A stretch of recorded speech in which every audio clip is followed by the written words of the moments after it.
السلام علیکم۔ ایسے ہی سچے قصے سننے کے لیے ہمارے چینل کو سبسکرائب کریں۔ ایک معصوم بیوی کا انتظار۔ دوستو، تاریخ میں ایک باپ بیٹے کا ایسا واقعہ بھی گزرا ہے کہ جسے پڑھ کر ہر ایک کی آنکھیں نم ہو جاتی ہیں۔ حضور صلی اللہ علیہ وسلم کی وفات کے 55 سال گزر چکے ہیں۔ صبح کا وقت تھا۔ فجر کی نماز میں ایک فروخ نام کا آدمی مسجد میں آتا ہے اور نماز ادا کر کے امام صاحب کی تقریر سننے بیٹھ جاتا ہے۔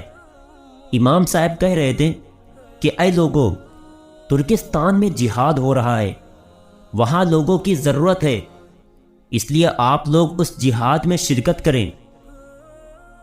حضرت فروخ نے جب یہ باتیں سنی کہ ترکستان میں جہاد میں لوگوں کی ضرورت ہے تو وہ اپنے گھر آئے۔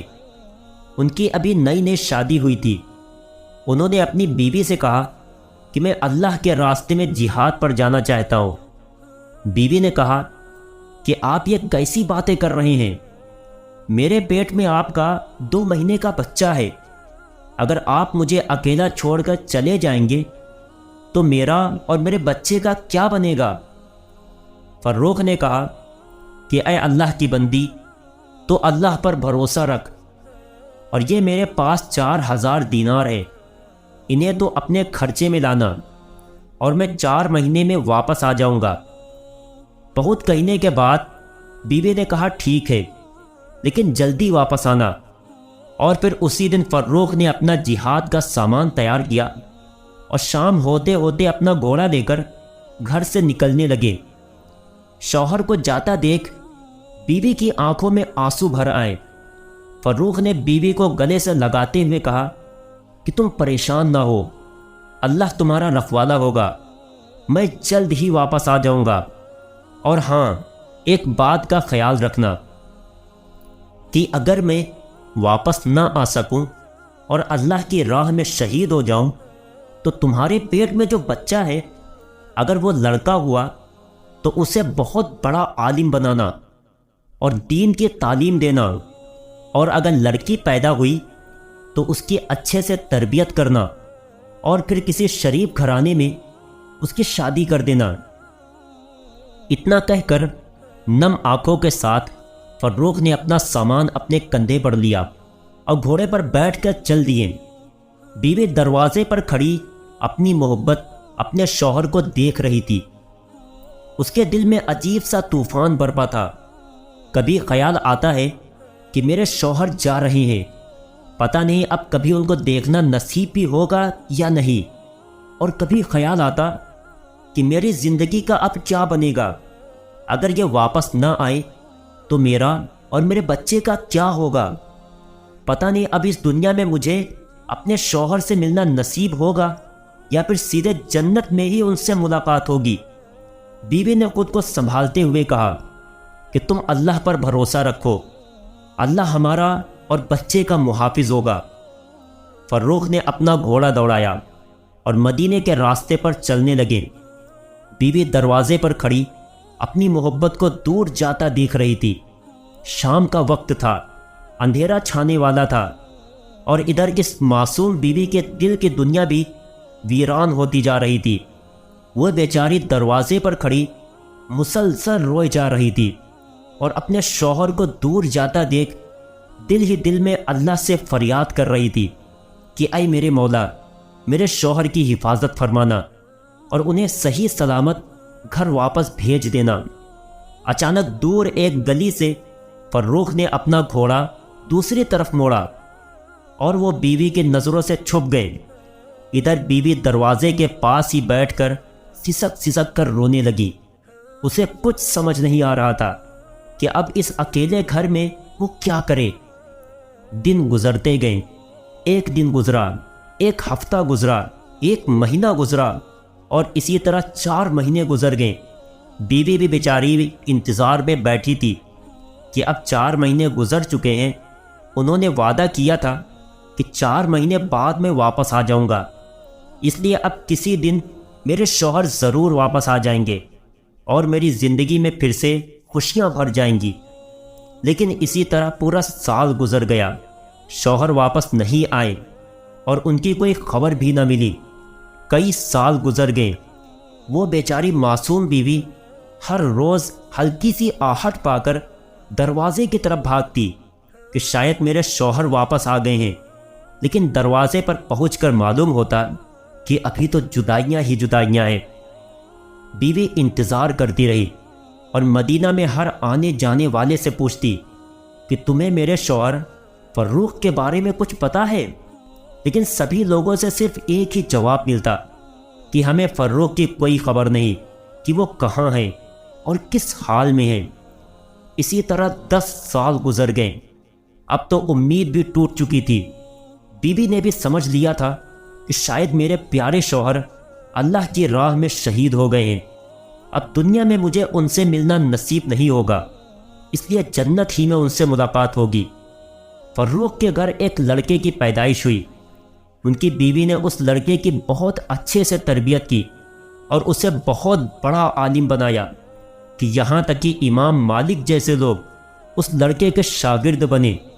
اس کا نام ربیہ تھا۔ زمانہ گزرتا گیا۔ شوہر کو گئے ہوئے 27 سال گزر چکے تھے۔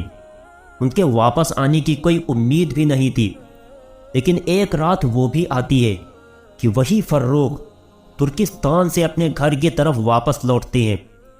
آج سے 27 سال پہلے جب یہ فروخ جہاد کرنے آئے تھے تو ایک جوان لڑکے تھے، لیکن اب جب واپس اپنے گھر جا رہے ہیں تو بوڑھے ہو کر ہڈیوں کا ڈھانچہ بن چکے ہیں۔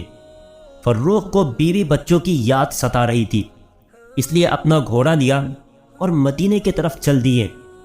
ہر قدم پر فروخ کے دل میں ایک ہی خیال آتا تھا کہ پتہ نہیں میری بیوی زندہ ہوگی یا نہیں، پتہ نہیں میرے جانے کے بعد میرے گھر کوئی بچہ پیدا ہوا تھا یا نہیں، پتہ نہیں اب میرا گھر مدینہ میں موجود ہوگا یا پھر بیوی نے اسے بیچ کر کہیں اور رہنا شروع کر دیا ہوگا، کیونکہ 27 سال گزر چکے ہیں۔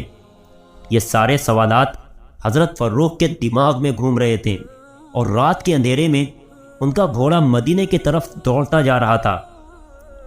رات کے 3 بج رہے تھے۔ فروخ کا گھوڑا مدینے کے اندر داخل ہوا۔ ہر طرف سناٹا ہی سناٹا تھا، لیکن فروخ کے دل میں ایک طوفان برپا تھا۔ ہزاروں سوالات تھے جو فروخ کو پریشان کر رہے تھے کہ پتہ نہیں میری بیوی زندہ ہوگی یا نہیں۔ فروخ نے اپنے گھوڑے کی رفتار دھیرے کر لی اور خاموش لفظوں کے ساتھ آہستہ آہستہ اپنے گھر کی طرف بڑھنے لگے۔ چلتے چلتے اپنے گھر کے پاس پہنچ گئے۔ رات کا وقت تھا، گھر کی دیواریں زیادہ اونچی نہیں تھی، اس لیے فروخ نے اپنے گھوڑے کو ایڑ لگائی اور گھوڑا چھلانگ لگا کر گھر کے آنگن میں جا کھڑا ہوا۔ ایک نوجوان لڑکا بیچ آنگن میں چارپائی پر لیٹا سو رہا تھا۔ جب گھر میں کسی کی آہٹ ہوئی تو وہ لڑکا اٹھ بیٹھا۔ اس نے دیکھا کہ اس کے گھر میں ایک اجنبی آدمی ہاتھ میں تلوار لیے کھڑا ہے۔ اس لڑکے نے سمجھا کہ یہ کوئی چور ڈاکو ہے، اسی لیے تیزی سے اٹھ کر اس نے حضرت فروخ کا گریبان پکڑ لیا اور کہنے لگا کہ تمہاری ہمت کیسے ہوئی میرے گھر میں پھاندنے کی؟ تم کون ہو؟ جب اس لڑکے نے تیز آواز میں فروخ سے پوچھا کہ تم کون ہو تو فروخ بہت زیادہ ڈر گئے اور ہاتھ جوڑ کر کہنے لگے کہ بیٹا مجھے معاف کر دو، میں غلط گھر میں آ گیا، میں نے سمجھا کہ یہ میرا گھر ہے۔ اس لڑکے نے کہا واہ بوڑھے دادا جی، چوری اور اوپر سے سیدھا چوری، ایک طرف میرے گھر میں بغیر اجازت پھاند کر آ گئے ہو اور اوپر سے کہہ رہے ہو کہ یہ میرا گھر ہے۔ تمہیں شرم نہیں آتی کہ اتنے بوڑھے ہو کر کے مسلمانوں کے گھروں میں رات میں بغیر اجازت پھاندتے ہو؟ فروخ بہت بوڑھے ہو چکے تھے اور جسم پر جھریاں پڑ گئی تھیں، اس لیے اس نوجوان لڑکے کی گرجتی آواز سن کر وہ کانپنے لگے اور ہاتھ جوڑ کر کہنے لگے کہ بیٹا مجھے معاف کر دو، مجھ سے بہت بڑی غلطی ہو گئی، میں ابھی تمہارے گھر سے واپس جاتا ہوں، مجھے چھوڑ دو۔ لیکن اس لڑکے نے ان کا گریبان پکڑتے ہوئے کہا ایسے کیسے واپس جاؤ گے؟ میں تمہیں حاکم کے پاس لے کر جاؤں گا اور سزا دلواؤں گا۔ تاکہ دوبارہ کسی مسلمان کے گھر میں پھاندنے کی ہمت بھی نہ کر سکو۔ آواز سن کر ماں بھی اٹھ گئی تھی۔ اس نے اپنے لڑکے سے کہا کہ ارے بیٹا، انہیں چھوڑ دو، یہ بوڑھے آدمی ہیں، غلطی ہو گئی ہوگی، انہیں جانے دو۔ لیکن لڑکے نے کہا کہ نہیں ماں، میں ایسے نہیں جانے دوں گا۔ شور سن کر محلے والے بھی جمع ہو گئے اور امام مالک رحمہ اللہ بھی آ گئے۔ امام مالک رحمۃ اللہ علیہ کو دیکھ کر سارے لوگ پیچھے ہٹ گئے۔ امام مالک نے آگے بڑھ کر فروخ سے پوچھا کہ دادا جی، آپ کون ہیں اور اس طرح رات میں کسی کے گھر پہ کیسے گھس گئے؟ حضرت فروخ نے جواب دیا کہ بیٹا، میں بوڑھا ہو چکا ہوں، میری نظر کمزور ہے، اس لیے مجھ سے غلطی ہو گئی ہے، میں نے سمجھا کہ یہ میرا گھر ہے۔ امام مالک نے پوچھا کہ دادا جی، آپ کا نام کیا ہے اور آپ کہاں کے رہنے والے ہو؟ مدینہ کے تو نہیں لگتے۔ فروخ نے کہا کہ بیٹا، میں مدینہ ہی کا رہنے والا ہوں اور آج سے 27 سال پہلے میں ترکستان جہاد پر چلا گیا تھا اور آج لوٹا ہوں۔ میرا نام فروخ بن عبد الرحمن ہے۔